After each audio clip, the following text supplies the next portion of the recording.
L'accueil a été très républicain, j'ai envie de dire plutôt chaleureux. J'ai senti un Premier ministre content de rencontrer un élu local, le maire d'une grande ville, et était plutôt à l'écoute d'un certain nombre de sujets qu'on a abordés.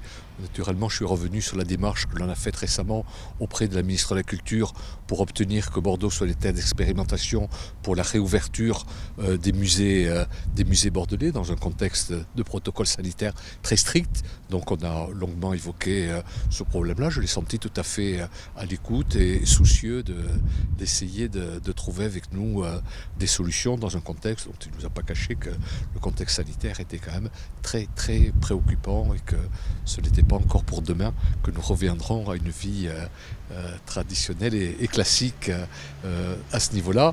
On a également abordé le problème de la sécurité avec le besoin que nous avons en matière d'effectifs de police, mais aussi d'effectifs en termes de prévention de la délinquance, de médiation, mais voilà, de présence sur le terrain, d'acteurs de la sécurité au sens le plus large du terme. Donc on a pu discuter de ce problème-là. J'ai également évoqué le problème des vins de Bordeaux et de la taxation dont la filière est actuellement victime aux États-Unis avec ce qu'on appelle la taxation de Trump de 25% qui a durement affecté la filière viticole bordelaise. Et il m'a confirmé que c'était une préoccupation importante de son gouvernement et que les premiers contacts qui avaient été noués avec la nouvelle administration Biden évoquaient naturellement ce problème des relations commerciales et du fait que des filières comme les vins de Bordeaux sont actuellement très préoccupées par cette taxation qui datait du président Trump.